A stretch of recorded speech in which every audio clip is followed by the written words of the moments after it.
से पाठ 5 सवा सेर गेहूँ पढ़ेंगे। बच्चों, इस पाठ का उद्देश्य है गरीबों के शोषण से अवगत कराना।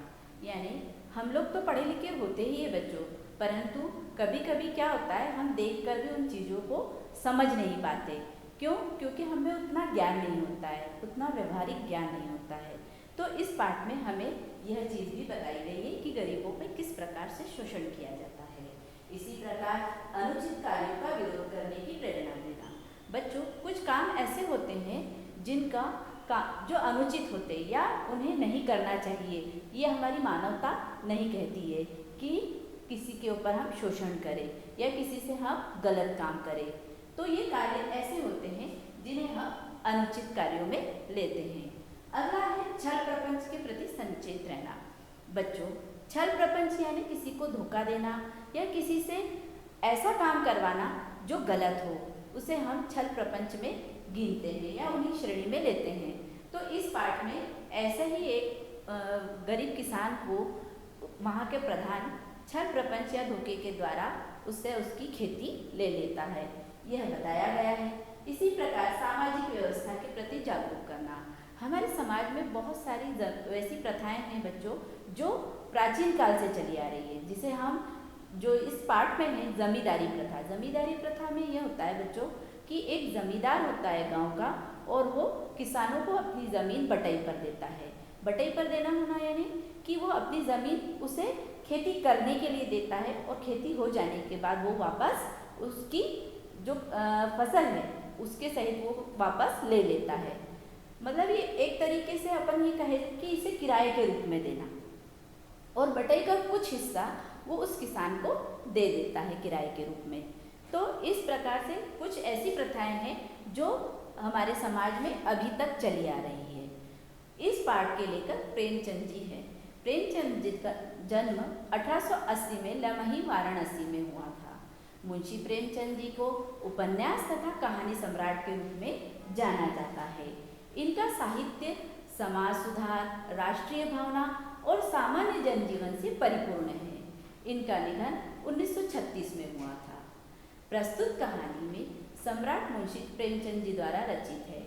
संसार में आदिकाल से ही कमजोरों पर अत्याचार किया जा रहा है, परंतु आदिकाल से अत्याचार का विरोध भी हो रहा है।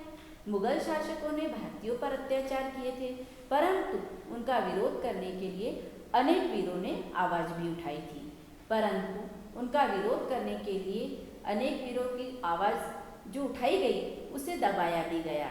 इस कहानी में लेखक ने एक महाजन द्वारा गरीब मजदूर के शोषण को चित्रित किया है। शंकर नामक एक किसान घर के संध्या समय में एक महात्मा जा पहुँचते हैं। उन्होंने खिलाने के लिए, शंकर के घर में कुछ भी नहीं होता है, वह गेहूं का आटा लेने के लिए गांव के ब्राह्मण के घर जाता है।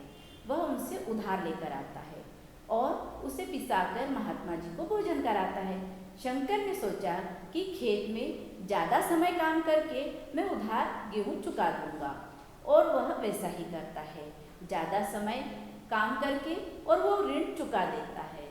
7 साल बाद शंकर की स्थिति बदल जाती है। घर में बंटवारा होने से वह किसान से मजदूर बन जाता है। एक दिन मजदूरी करते समय लौटते समय शंकर को ब्राह्मण बुलाकर टोकता है और कहता है कि उसे 5 किलो गेहूँ देना होगा। शंकर सुनकर आश्चर्य में पड़ जाता है। एक वर्ष वह जी तोड़ मेहनत करके 60 रुपये इकट्ठे करता है और ब्राह्मण को देकर आता है, परंतु फिर भी ब्राह्मण 15 रुपये बाकी बताता है। अतः में शंकर ने सोचा कि वह विप्र का कर्ज नहीं उतार पाएगा। यहाँ पर विप्र का अर्थ होता है बच्चों ब्राह्मण, है ना। हम पहले ऊपर मैं बता चुकी हूँ, ब्राह्मण और विप्र का जो अर्थ होता है या पर्यायवाची शब्द होता है वह ब्राह्मण होता है। इसीलिए आगे पढ़ते हैं हम, इसीलिए अच्छी तरह जीवन जीने लगता है। वह सोचना बंद कर देता है कि अब मैं ब्राह्मण को कुछ दे पाऊंगा, तो वह बिल्कुल अच्छे से जीवन जीता है। इस प्रकार ब्राह्मण फिर तगादा करता है, यानी फिर उसे सूचना देता है कि तुम्हें कर्ज उतारना है। वह बेमन से अपने बेलों को ले जाने के लिए कहता है। शंकर ने उसके पास देने के लिए कुछ नहीं है कहकर वह बैलों को ले जाने की आज्ञा दे देता है। ब्राह्मण ने शंकर को आजीवन गुलामी का फैसला सुनाया। जब तक शंकर जीवित रहा, मजदूरी करके ब्याज की रकम उतारता गया। उसके बाद उसका पुत्र मजदूरी करेगा, यह शर्त भी ब्राह्मण ने रखी। उधार चुकाने के लिए मजदूरी करते करते दुनिया से शंकर चल बसा। इस प्रकार ब्राह्मण ने शंकर के पुत्र को मजदूरी पर लगा लिया। अब वह उसकी मजदूरी करने लगा। लेखक के अनुसार यह समाज की एक यथार्थ घटना है। बच्चों, यही एक अनुचित कार्य है जो प्राचीन काल से, आदि काल से हमारे समाज में होता आ रहा है। क्योंकि वो लोग जो होते हैं वो अज्ञानी होते हैं, पढ़े लिखे नहीं होते हैं। और जो लोग पढ़े लिखे होते हैं और उनका शोषण करते हैं, उनका फ़ायदा उठाते हैं, उनका लाभ उठाते हैं और उन्हें इसी प्रकार एक के बाद एक पीढ़ी में जोतते जाते हैं या उन्हें उस प्रकार से कार्य करने के लिए कहते जाते हैं जो उनके पूर्वज करते आए हैं। एक तरीके से उनका वे लोग फ़ायदा उठाते हैं। तो ये पाठ हमें यह शिक्षा देता है कि बच्चों, हमें किसी का भी शोषण नहीं करना चाहिए और इन सब चीज़ों से हमें अवगत रहना चाहिए, सचेत रहना चाहिए, जागरूक रहना चाहिए कि कोई हमसे धोखा ना करे या किसी और से भी यदि कोई धोखा करता है तो हमें उसके प्रति आवाज़ उठाना चाहिए, उसका विरोध करना चाहिए। धन्यवाद। अगली कक्षा में मिलेंगे।